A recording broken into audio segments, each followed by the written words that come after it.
Good afternoon, and thank you for joining us for today's webinar on how to start a not-for-profit organization. NORD has heard from a number of passionate advocates and members of patient communities who are interested in taking the next step and growing their meeting groups into not-for-profit patient advocacy organizations. We organized today's webinar in an effort to provide guidance on how to form a not-for-profit and to share insights and experiences from people who have undergone that process. My name's Katie Kowalski. I work in the Education Department at NORD, and it's my pleasure to be your host for today's webinar. We're glad you could be with us today. Today you'll have the opportunity to hear from a legal expert who provides a full range of guidance to not-for-profit organizations and a not-for-profit leader who will share his journey forming a not-for-profit organization. For anyone not already familiar with NORD, we're an independent organization dedicated to improving the lives of people with rare diseases. We do this through education, research, advocacy, and patient services.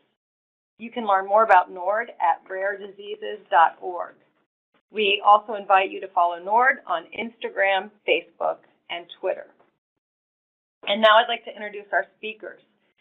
Debbie Drell was supposed to be with us today. Unfortunately, she's ill. We're pleased to welcome William Whitman. He works in NORD's membership department, where he collaborates with the over 300 NORD member organizations, and all of those are not-for-profit organizations. Jason Q is the managing attorney for nonprofit small business legal assistance at the DC Bar Pro Bono Center. Jason counsels nonprofit leaders on corporate governance, tax and employment law, and risk management. He also facilitates matches between volunteer attorneys and DC area nonprofits seeking ongoing legal assistance. Jason holds a JD from Harvard Law School, where he was an editor of the Harvard Law Review. Seth Rotberg is a patient advocate and motivational speaker who is passionate about bringing his personal experience to better support the health community. He has over 10 years of fundraising, advocacy, and volunteer experience within the health space. In 2019, Seth co-founded the nonprofit Our Odyssey to connect young adults in the rare and chronic communities with social and emotional support. We're excited to hear from each of you, and now I'd like to ask Will to get us started. Thanks for the introduction, Katie, and hello, everyone. I'm Will Whitman with the Membership Department here at NORD. As Katie mentioned, our Director of Membership, Debbie Drell, had been planning to speak on today's webinar and was very excited to share the following story of the creation of one of our member organizations, Mila's Miracle, a case study in hope. But unfortunately, due to an illness, Debbie is unable to present today, so she asked me to step in and share with you all this remarkable story.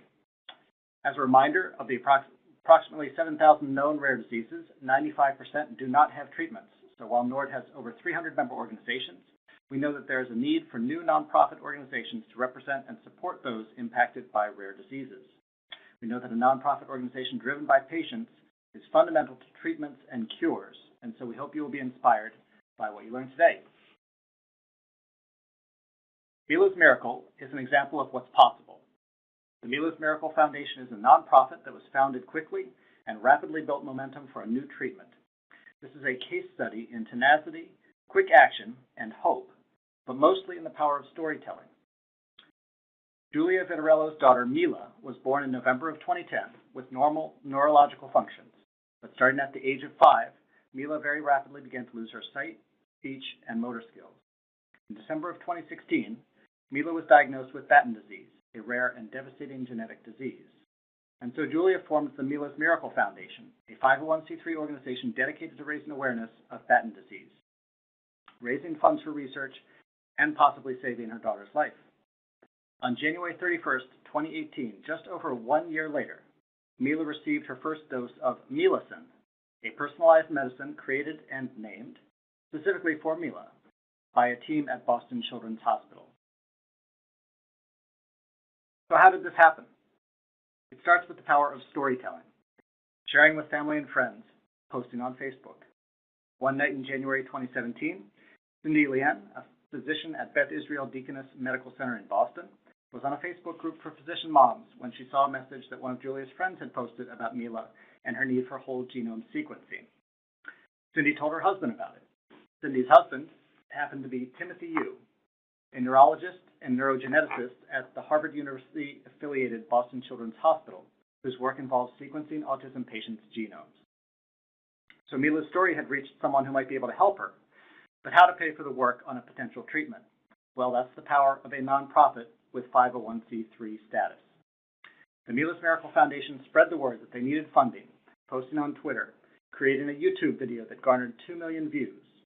CNN, Fox, BBC, the New York Times, Stat, dozens of international, national, and local news outlets reported on this developing story because it was a pioneering story of the N as one model working, a major advancement in the field of personalized or custom medicine. So they were reaching many people, and the right people, like Dr. Yu, with their storytelling, but it also took the 501c3 tax-exempt status of their organization to encourage donations from donors looking for a tax deduction. In the case of Mila's Miracle Foundation, over $3 million in donations were raised within 1 year.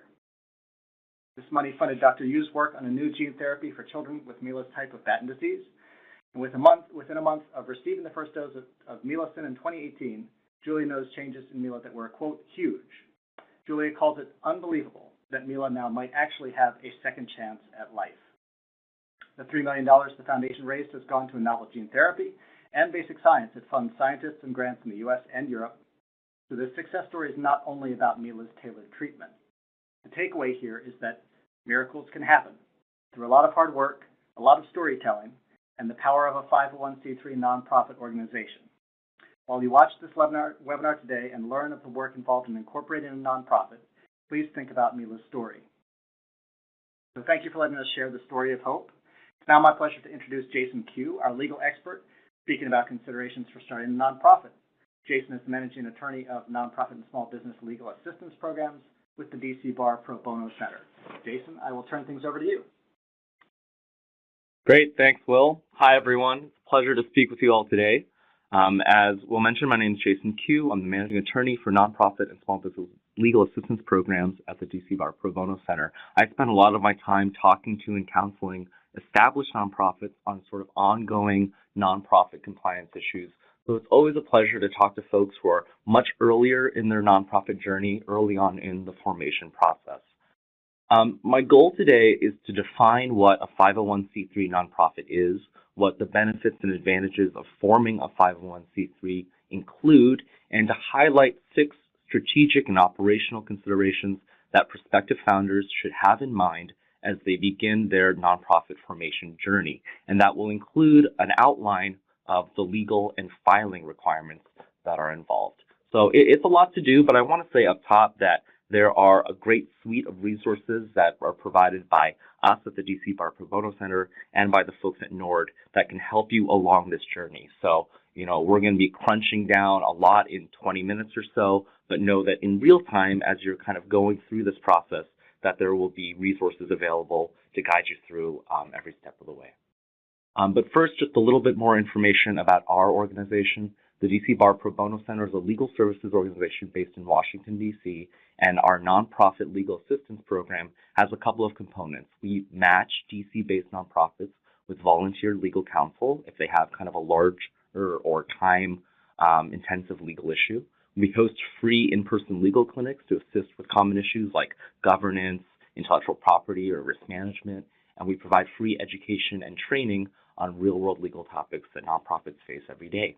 We maintain a great library of webinars and print resources that can be accessed at probono.center/nonprofits. Okay, so let's start by talking about nonprofits and the nonprofit sector. There are over 1.5 million registered nonprofits in the U.S. The focus of today's webinar will be on 501c3 public charities. 501c3 public charities account for about 2/3 of all registered nonprofits, and they represent kind of quintessentially what we think about when we think about a nonprofit organization, organizations that are exclusively operated for charitable, educational, or religious purposes. There are over 30 other types of tax-exempt nonprofit organizations. These can include private foundations, chambers of commerce, civic leagues. You might have heard about some of these. For those, special rules apply, and they're not within the scope of what we're going to be talking about in today's presentation. We're going to focus on 501c3 nonprofits not only because they're the most common form of nonprofit, but also because they're afforded unique benefits and advantages. At the same time, they come with some significant operational demands and restrictions that we should know about as well.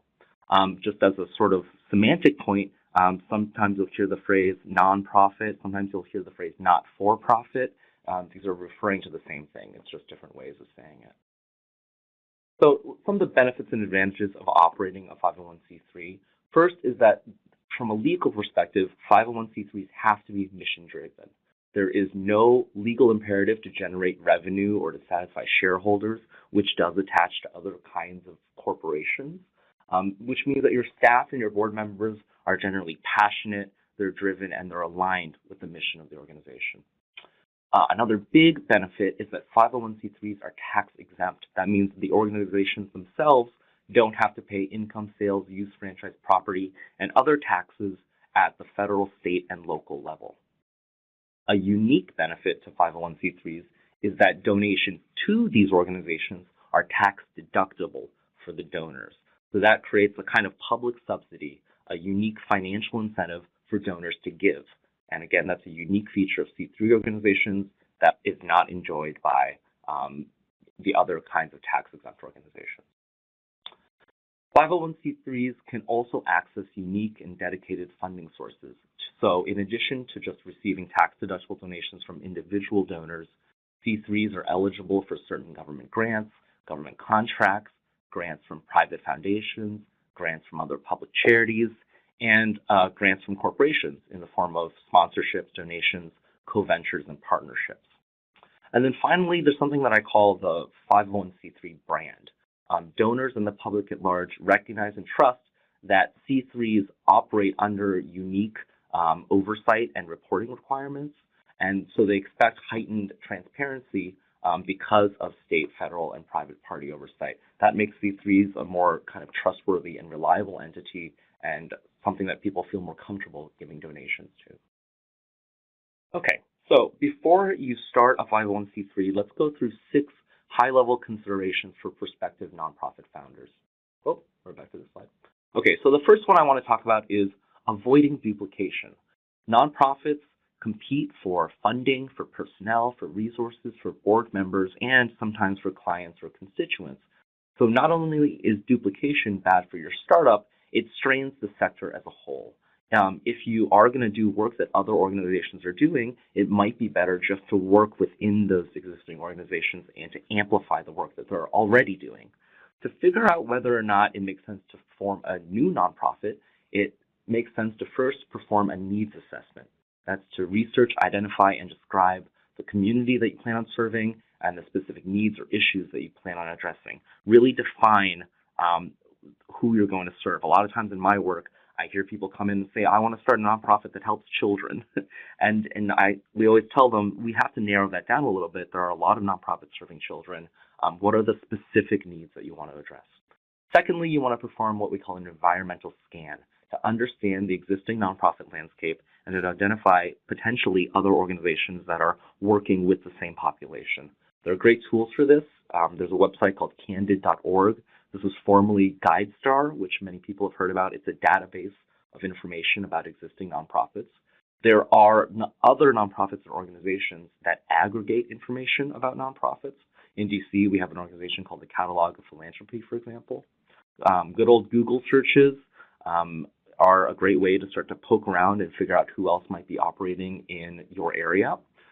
There might be issue or area-specific resources and directories, and you can talk and network with existing or allied organizations that you already know about to kind of get a better feel for the lay of the land. We'd like to talk about a concept of completing versus competing. If similar organizations do exist, you can still distinguish yourself by serving an underserved niche or providing services in a different way. So just because other organizations do exist doesn't mean that you shouldn't start a new nonprofit organization, but it does mean that you have to be very intentional and thoughtful about what your role is going to be within the existing landscape. A second consideration is that you should be doing some business planning. So at the end of the day, all nonprofits are businesses, and startups should create a business plan to attract funders, to attract partners and board members, And once you're going down the road and actually filing to incorporate your nonprofit, it's going to help with your federal 501c3 application. Business plans require you to articulate a financially sustainable model for your organization and to identify initial or prospective sources of funding. Even all volunteer organizations who are maybe just run by a board of directors, they'll still have expenses and financial needs that you have to think about. So the most common components of a business plan that we see include a mission statement stating why your organization exists and what you're trying to do in the world, a description of your specific programs, the results of that environmental scan that you did, that survey of existing nonprofit landscape, a description of the leadership and personnel needs that you have and that you need to acquire, your financial model, your projections, and your potential sources of funding, and then your concrete short and long-term growth plan. NORD has many business planning resources, including bylaws, conflict of interest policies, how to build a mission statement as part of its Rare Launch program. So you should email rarelaunch@rarediseases.org to kind of access those resources. There are other resources as well. There's a national organization called SCORE that helps with business planning. The U.S. Small Business Administration has a business planning tool. And then at the state or local level, there are other resources available. So here in D.C., we have a number of small business resource centers that I've listed on this slide.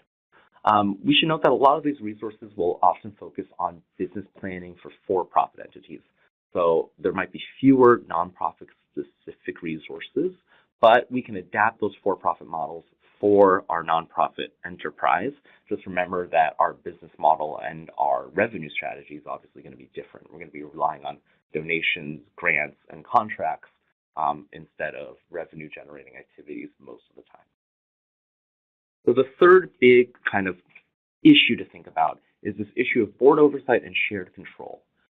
In nonprofits, it's the board of directors that collectively determines the priorities of the organization and its strategic direction, and it's responsible for financial oversight. It's not an individual founder or the chief executive officer or executive director of a nonprofit. These are collective enterprises.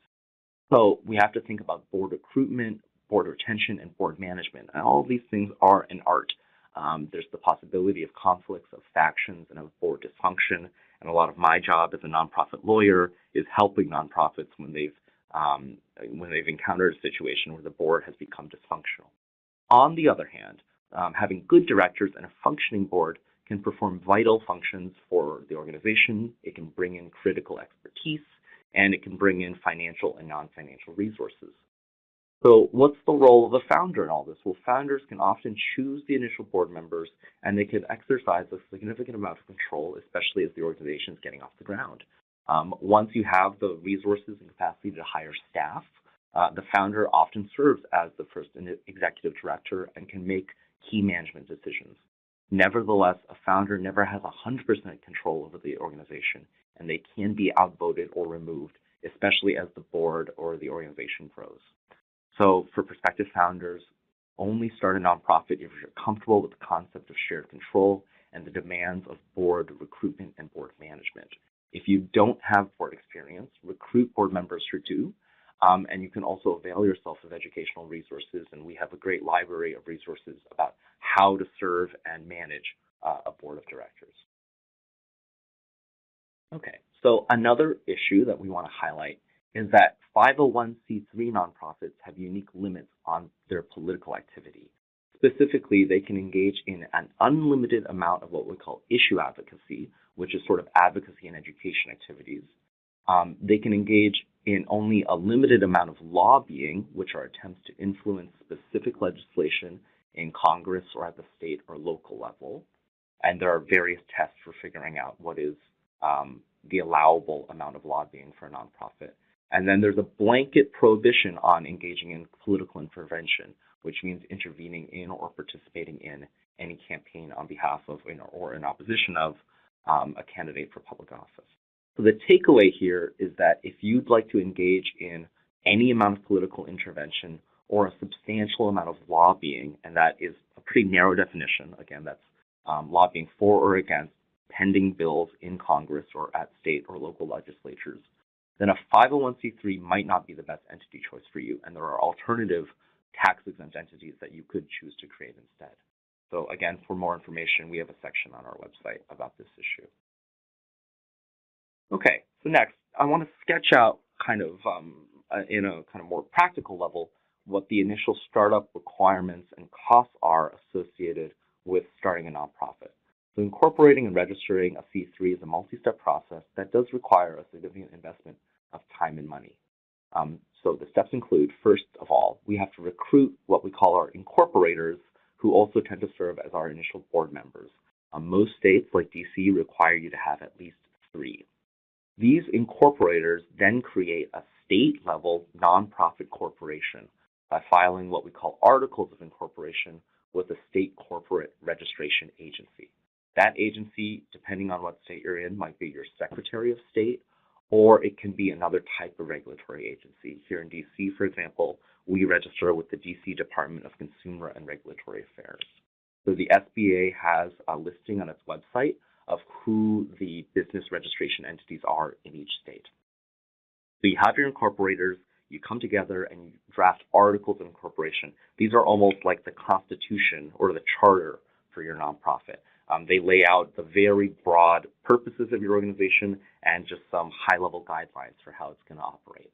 These articles must contain some IRS-required language in order for you to be able to register your nonprofit corporation as a 501c3 organization with the IRS. So one pitfall that we see when people form their nonprofit corporation is that they use articles that they find online, or they use articles that's provided by the state, and they forget to put in the required language that lets them become a C3 down the road. So that's something I wanted to flag for people. At this point is also when you're going to decide whether you're going to form a formal membership organization or a non-membership organization. Membership organizations, in this case, doesn't mean what a lot of people think it means. Members in this context are people who actually have governing powers over the organization and that actually elect the board of directors. In a non-membership organization, it's the board of directors that elects new members onto the board. Nowadays, the vast majority of new nonprofits are non-membership nonprofits where the board elects itself. These organizations are just a lot easier to run, and they can still have members who are invested in the organization, but those members don't have to perform those legal governance functions. It's just a much smoother way to run the organization. Okay, so after we've incorporated our nonprofit corporation, oh, by the way, that incorporation process will cost some money. In DC, for example, it's $80. So there's a filing fee that comes with that. Okay, after we do that, we're going to draft our bylaws. Our bylaws spell out in a little bit more detail the internal operating rules for the organization, like how many directors we have, how we elect them, who our officers are, what they do, whether we have committees, stuff like that. Again, NORD's Rare Launch program has templates for bylaws, and the Pro Bono Center does as well. After we have our bylaws, we should draft other governance policies, including a conflict of interest policy. A conflict of interest policy is really important because it dictates how your organization will navigate potential financial conflicts between your organizational leaders and other organizations or for-profit entities that those leaders might also have an interest in. And from the IRS's perspective, those kinds of conflicts of interest are a really high enforcement priority. So we want to make sure that we're in the clear when it comes to conflict of interest. Then we'll hold an initial board meeting to confirm our directors and to adopt our bylaws. After that, we get to kind of the big step, which is to file for federal recognition. So we've incorporated this state-level nonprofit entity. Now we're going to file what we call Form 1023 with the IRS to upgrade that organization into a federally registered 501c3 that has all of the tax benefits that we've talked about, and that's eligible for all those unique funding sources that we talked about. You have 2 filing options when it comes to the 1023. If you're trying to create an organization that will not or is not expected to receive more than $50,000 in any of its first 3 years, and if it won't have assets that exceed $250,000, you can file the Form 1023-EZ. This is a simple 3-page form that just asks for basic information about the organization, and the filing fee is only $275. So this is good for small, community-based organizations that don't have staff or that only have part-time staff. you might be eligible to kind of create this easy version of a nonprofit application. Everyone else has to file the standard application. This is the Form 1023. And this is a 26-page multi-part form that will ask for detailed information about your organization, your activities, financial history, and/or financial projections. It's a more demanding form. It's going to take more time to complete. Some people choose to get legal assistance to help them complete the form properly. The filing fee is also more expensive. It's $600. On both forms, the filer must affirmatively opt into being classified as a public charity. I flag this because we've had some organizations not check the box, and if you don't check the box, by default, you are incorporated as a private foundation instead, which enjoy less favorable tax status, and they have more financial constraints on how they operate.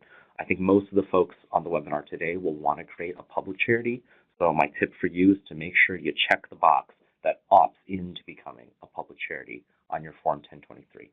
The processing time for 1023s can vary very significantly.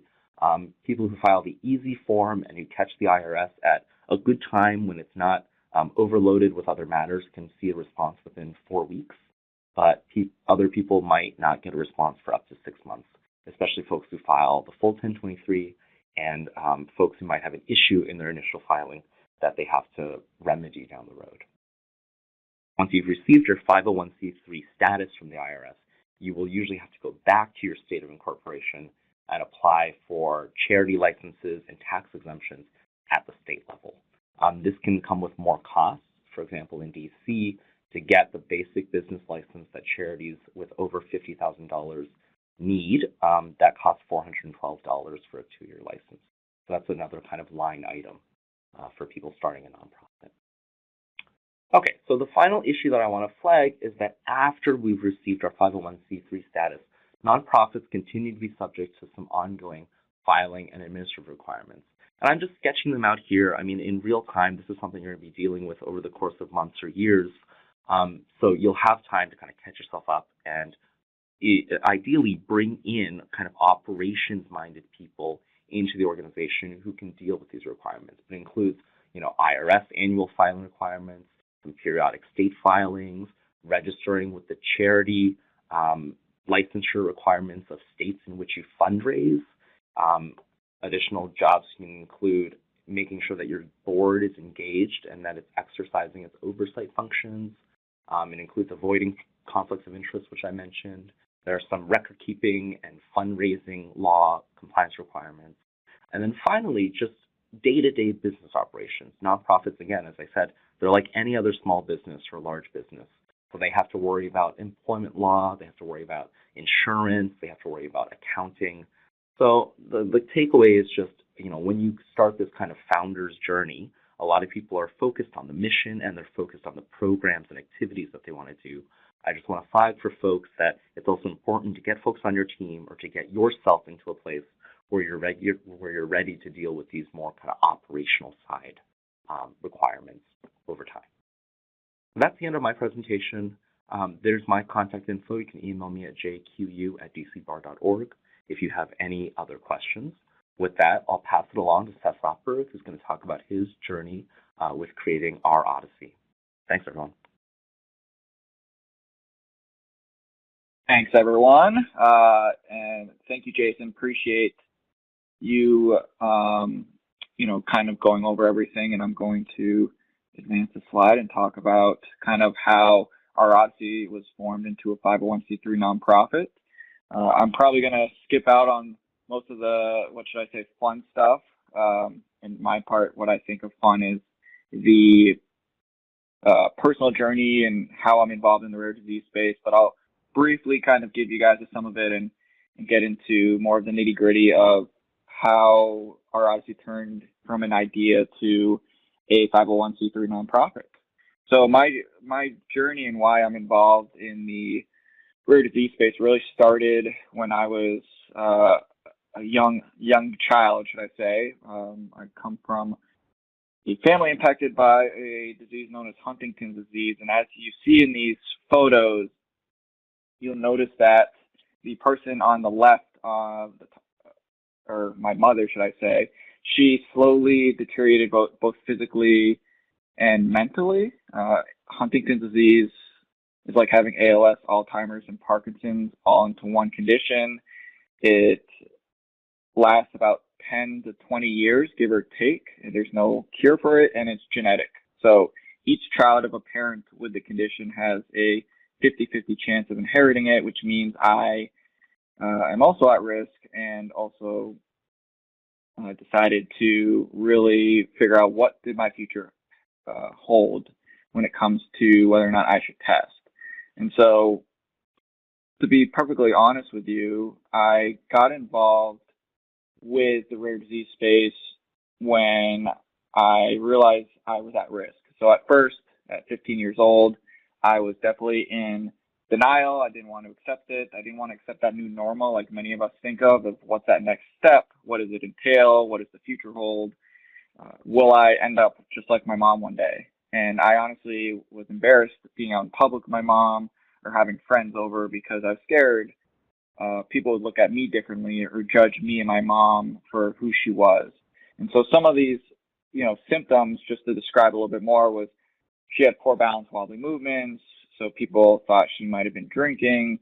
She had these mood swings. She had major depression and, short-term memory loss, just a lack of motivation overall. And so, when I went to college, that's when I started thinking more and more about whether or not I should go through testing. And at the age of 20, I decided to go through genetic testing, found out I tested positive for Huntington's disease and may end up one day just like my mom. And so I decided to get more involved within the community and really start sharing my story. And I became more comfortable accepting my results and not being defined by my disease, but more importantly, being open and being myself and not feeling like I have to be what other people say I have to be based off of what society tells us.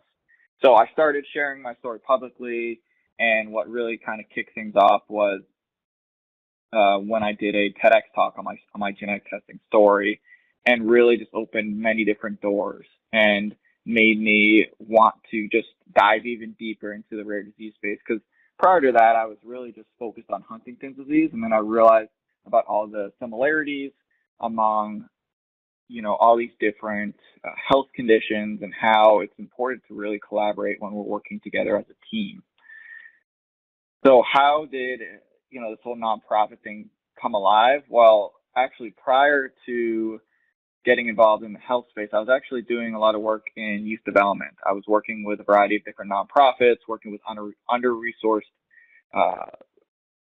youth and trying to help keep them in school and on track to graduate. But I really wanted to learn more about the higher level work. What goes into sustaining a successful nonprofit?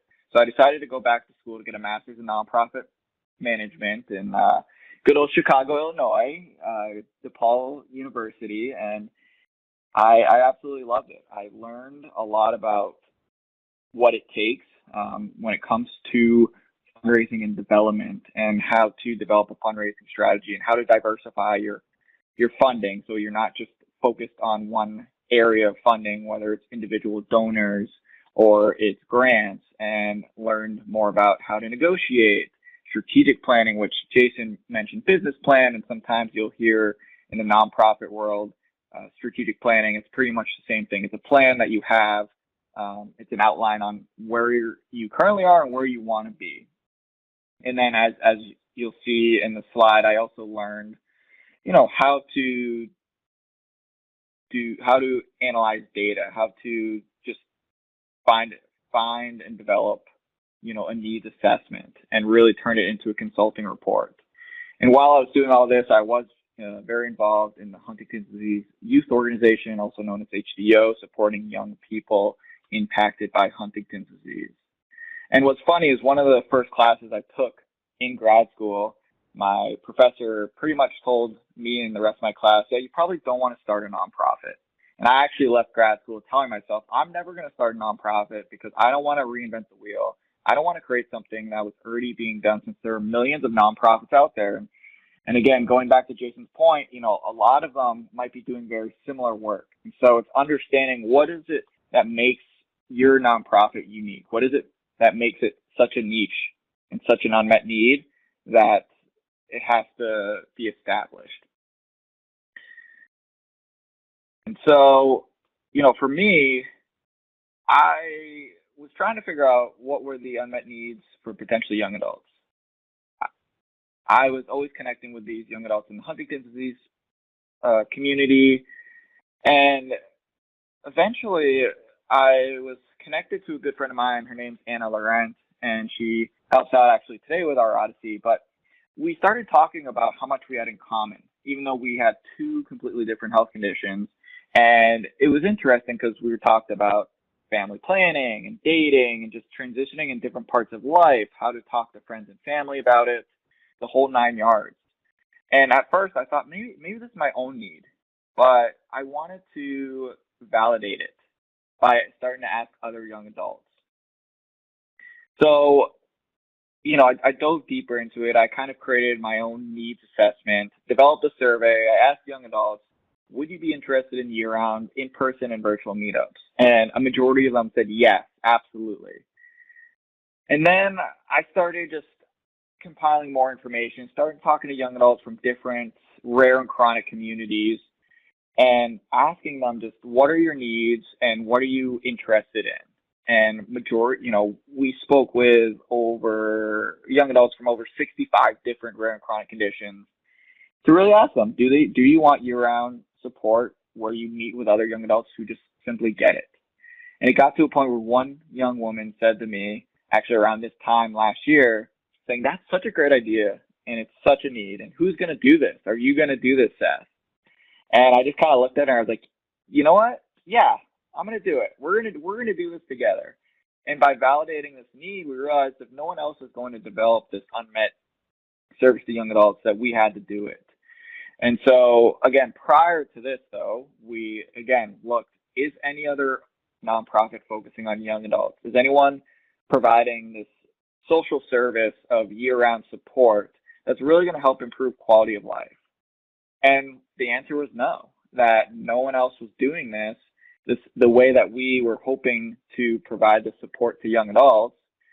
And more importantly, we thought, well, we can also help all these different patient advocacy organizations by taking one thing off of their plate, that we can essentially empower their young adults and the future leaders of the health space. So becoming that 501c3 nonprofit, the fun stuff, I guess, in some people's mind, the frustrating stuff, the late night conversations trying to figure out what exactly needs to get done to make it happen. So you'll see, of course, naming a nonprofit is one of the biggest things. And honestly, that was something that took us some time to do. I mean, again, if it's a specific rare disease, you can call it, the disease name and call it foundation or alliance or organization, depending on whatever way you want to go with it. If it's a different, more niche base like our Odyssey, it took us some time to figure out how and why that fit our needs. And really, it was just because someone mentioned Odyssey and how it comes from ancient Greece, and it's another way of talking about some type of long, eventful journey. Well, unfortunately, Odyssey itself was already taken, but we were like, well, let's do our Odyssey because it's not mine and it's not yours, and it's ours because we're doing it together. And as soon as we, looked into that, we wanted to make sure that we could purchase that domain. And many of you might be familiar with GoDaddy. We decided to go through GoDaddy to make sure we could purchase this domain, which is an additional cost. You don't necessarily have to pay. You could go through like a free version of WordPress or GoDaddy. But again, if you want that specific, so it doesn't say WordPress.yourname.org, you'd have to, again, buy that domain. And it may cost a lot. It may not cost too much. But then, of course, you have to think about developing the website and whatnot. And I think if we could go back in time, we would definitely have implemented WordPress. GoDaddy was great because it's basic templates, but they're kind of block templates. So WordPress, there's more features, additional layouts for how you want your website to appear. And that really helps when you're trying to market the work you're doing. and making sure that people know where to find you, know what your mission and vision is, understanding what types of programs and services you offer, and then how can they get involved and how can they potentially donate. So one of the biggest things, just to not go into some of the details that Jason mentioned was, really to look at the programs and services, the funding, the strategic plan, and the volunteers. So, it's important to really look at all of these areas, understand what programs and services are we going to focus on first. A lot of times you'll see that people are trying to do 3 to 5 things in the first year. And rather than trying to do 3 to 5 program services that are okay, why not focus on 1 to 2 that you can do really well and improve on those each year until you want to expand out and you have the capacity to have more people involved, whether it's eventually getting enough funding for staff members or getting more volunteers or even the board that can help with some of these services that you want to provide. And then I would also say, out of all of this, the paperwork is probably the most kind of tedious part. It's a little challenging just to develop those bylaws, confidentiality, conflict of interest, articles of incorporation, and then, of course, filing the 1023 form. In our case, we didn't do the EZ, we did the longer form, which was about 26 pages. So that was always fun to go about, but we were very fortunate to have some people help us out who were former lawyers or current lawyers who could kind of read it over, review it, and then more importantly have people we knew kind of provide advice on any tips and strategies that they had, or kind of give us a template, you could say, that we could kind of look on to figure out if we're filling out the information correctly or not. Ultimately, regarding cost-wise, the domain cost us, and it's going to cost us per year about $110 or so. The website then costs an additional amount of money. Articles of incorporation, Jason said in DC it was $80. In Massachusetts, where we filed the articles of incorporation, was $40, and then the filing of the 501c3 itself was $600 for us. So again, a lot of money to figure out. Well, how do we make that happen? And we ended up using our own money to get started, but shortly after went to friends and family to support us in our efforts, and really making sure that people understood the why behind what we were doing and the unmet need, and even just making sure that they get why this is so important. And finally, just to kind of end it with some nonprofit tips on how to identify core volunteers and board of trustees. So, as a co-founder of our Odyssey, it's very important to make sure that I'm on the board, because board members make the decisions, especially at the beginning. So co-founders, especially if it's the beginning part, they can be on the board, or founders can be on the board. I think the biggest thing to understand is that, from my point of view, is that if you are a paid staff, you probably shouldn't be on the board, because you need to have that separation between the staff and the board. It's just something to kind of keep in mind. But to develop who should be on your board, it's really trying to figure out who do you have strong relationships with, who can you trust, finding a diverse group of people, right? We don't want 5 accountants on the board. We want someone who may have an accounting background, maybe someone that has a fundraising background, maybe someone who, is just kind of like that doer that wants to just get involved. And so kind of thinking of it like that is making a list. You don't need to have 15, 20 board members. You really can start with that 3 to 5 board member starting point, and then work your way up if you need to, or even think about building out committees so that some people who want to be involved but not as much of an involvement as a board of trustees, they can be part of the fundraising committee or the marketing committee or anything else that you might need support on. But really trying to also write out your needs, and then trying to figure it out from there, what type of people can fit these set of needs. And then finally, again, finding volunteers, identify those areas. So it may not be a board of trustees that you're looking for, but you're looking for a volunteer that can help you with programming or volunteer management or marketing or fundraising, and then you can kind of put some descriptions together of who you're looking for before putting out a call to action for volunteers and saying, how can you get involved with, here's a list of opportunities to help us out, whether it's a one-off opportunity or an ongoing opportunity.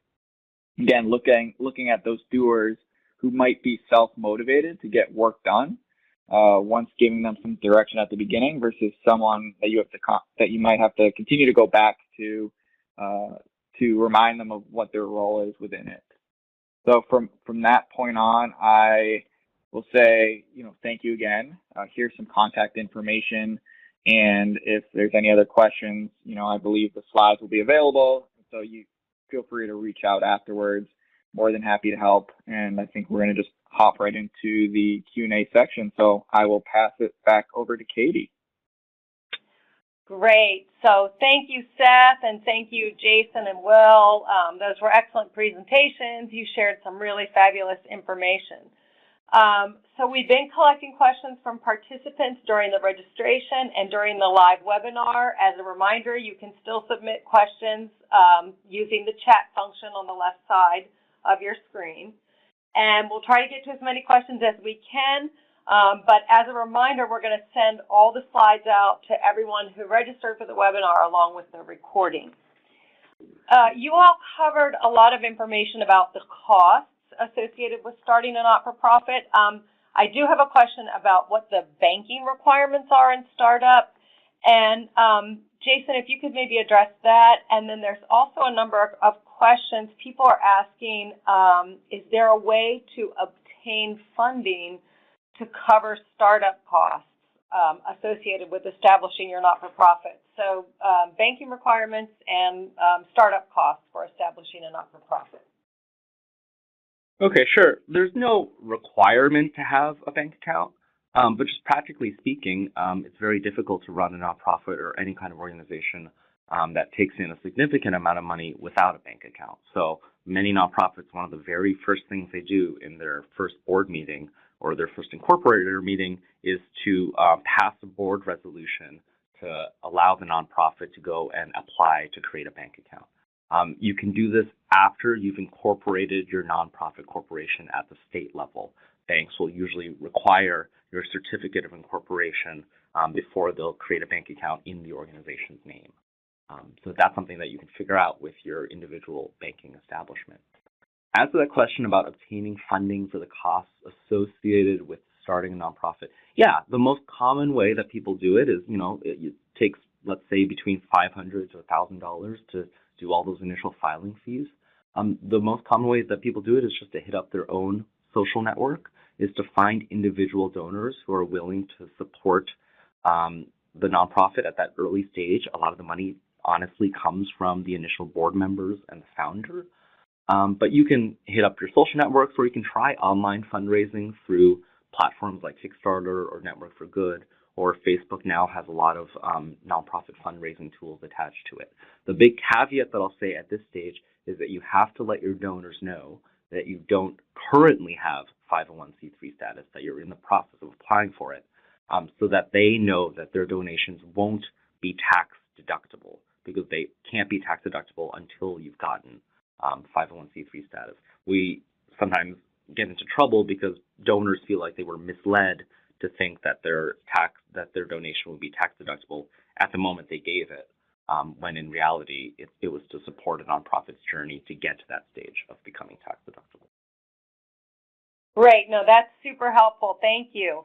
And the costs are not all that daunting. I mean, between $500 and $1,000, I mean, everything all rolled up into one. So, so that's also assuring information to people who want to get started on this journey. So next question is for Seth. Seth, people would like to know exactly how long it took you to get your organization up and running, to go through all those steps of starting your not-for-profit. And then if you could comment, they'd like to know if you're finding it worth the effort that you put in. Great questions. The idea kind of came about, actually, like I said, around this time last year.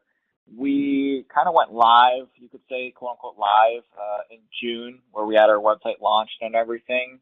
We filed the 501c3 shortly after that, or the paperwork, should I say, all the paperwork, and got our 501c3 status in August. It really depends on how much time you put into the paperwork, I would say, making sure you follow the steps that Jason suggested and making sure you kind of cross your X's and O's. So, for us, it didn't take too long, but but at the same time it did, because there's a good amount of hours at the beginning filing all the paperwork, making sure that we have everything good to go. Was it worth it? I would say yes. I mean, of course, you never want to say it wasn't worth it. I think more importantly is, could we have done things a little bit differently, looking back? But yeah, of course. But we have to continue moving forward and understanding we have to learn from our mistakes, and everyone makes mistakes. It's not a bad thing. It's just learning from them so that they don't repeat, and, really just figuring out how we can continue to collaborate with other nonprofits and, again, not reinvent the wheel. Great, thank you. Now, we mentioned a couple of times the NORD Rare Launch, and I know that we have a number of Rare Launch materials. One of the webinar participants is asking if those Rare Launch materials are available to non-member organizations, the different pieces such as the business plans. Will, could you respond, Sure. please? Yeah, absolutely, Katie. So Rare Launch is NORD's program for those individuals out there who would like some assistance with starting a patient advocacy, patient support organization like you've heard about here today. So obviously, those people are not going to be NORD members, right? The NORD member organizations are all 501c3s. They have a board of directors. They've been up and running, and they've been through the NORD membership application process. So anyone out there who's an individual would like to know how they get to that point of potentially being a NORD member organization down the road, we have some materials to assist them, like the business plan or templates for, say, developing bylaws. Those sorts of things that we can offer to any individual who's in the rare disease community, who's looking to coalesce their patient group or their patient and caregiver group and start a patient-led organization. So you can email rarelaunch@rarediseases.org, and we can provide you some information, get you pointed in the right direction. Terrific. Thank you very much, Will. Jason, a number of people have asked if U.S. citizens who are living abroad can start a not-for-profit organization in the United States. So basically, can U.S. citizens living abroad start a not-for-profit, and then are not-for-profits who are outside of the United States able to help people who are in the United States? Yeah, so on that first question about U.S. citizens living abroad starting nonprofits, yes, you can do this. I should have framed that our presentation today is focused on starting a U.S. nonprofit, so it doesn't apply to folks who are trying to start nonprofits in other countries. That's maybe a disclosure we should have made. But anyways, if you are a U.S. citizen living outside of the U.S. but you want to start a U.S. nonprofit, you can do that. There's no limitation on where board members reside to kind of affect their ability to start a nonprofit. However, you will probably have to establish a physical presence in your state of incorporation. And generally, and this is a state-by-state kind of issue, but generally, and for example in D.C., you have to appoint someone called a registered agent, who is someone that you designate to receive all of the official communications regarding your nonprofit. They are sort of the legal mailing address for court notices and regulatory filings and things like that. And on top of that, you usually have to have a physical U.S. street address for your company's main office. And I know that can be tricky in an age where a lot of people are working virtually and working remotely, and some jurisdictions are becoming more flexible. But for example, here in D.C., you need a physical street address to get a business license for your nonprofit. So people have to convert their homes into home offices, or they find office space with another nonprofit or something like that. So yes, if you're living outside the U.S., that doesn't prevent you from being a founder, but you might still have to establish a physical presence in your state of incorporation. And then as to your second question about kind of entities and individuals outside the U.S. supporting U.S. organizations, they can definitely support you as a donor. So just kind of giving money and supporting the organization is no problem. They can also support you kind of programmatically. You can partner with an international nonprofit and a U.S. nonprofit to do projects or activities together. If you are a person, a non-U.S. citizen, you can also be a nonprofit founder in the U.S., generally speaking. It's a state-by-state issue, again, but for example, here in D.C. and in most other jurisdictions, you don't have to be a U.S. citizen to serve on a board of directors. So non-U.S. citizens can serve on the board, and they can also act as incorporators of the organization. So yeah, there are a lot of different ways for non-citizens and for folks outside the country to participate in nonprofit activities here in the U.S. Oh, that's great. And you know, Jason, you're such a wealth of information, and it's so great to have a resource like the DC Bar Pro Bono Center. Are there resources like that in all the different states across the country? Like if you were looking to get started in a certain state, is there a way, like by state, that you would start looking for that type of resource, like a DC Bar Pro Bono Center? Yeah, so the DC Bar Pro Bono Center, we're proud to be part of a national network of business law pro bono providers. So these are over 20 organizations that do the kind of legal work that we do, supporting nonprofits and sometimes small businesses as well. That national network is called Exponentum, EXPONENTUM, Exponentum. And if you just Google that or go to exponentum.org, you can find a list of all of our member organizations, and there are organizations from coast to coast and kind of up and down the country. So there should be an Exponentum member organization in your area that can help provide you with services. At the Pro Bono Center, our online library of webinars and print resources and our online trainings are all available to people from anywhere in the country. It's not limited to DC. So a lot of our resources and the resources of our partner organizations are available nationally.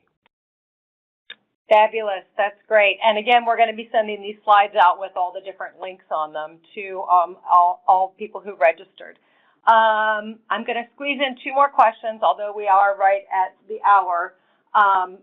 Seth, one of our audience members would like to know if you're running our Odyssey on a full-time basis, and if you're splitting your time, how do you manage to balance that with the not-for-profit?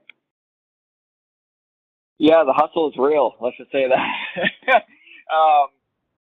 I'm doing our Odyssey, you could say, full-time as a volunteer. It's kind of the side hustle, you could say. I have a few other amazing colleagues who are helping out. Someone I mentioned earlier, Anna Laurent, she has been great at helping out. And we also have more of a, you could say, working board versus a governance board, where a working board is more involved, who can kind of help us get our feet off the ground at the beginning.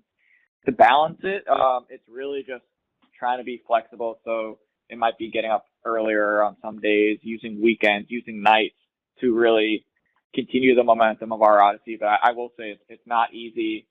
But, you know, I think the biggest thing with us is because we're not a disease-specific organization, it can be challenging at times to figure out ways to obtain funding versus a disease-specific. You can reach out to the families and friends and whatnot. So that's kind of my thoughts.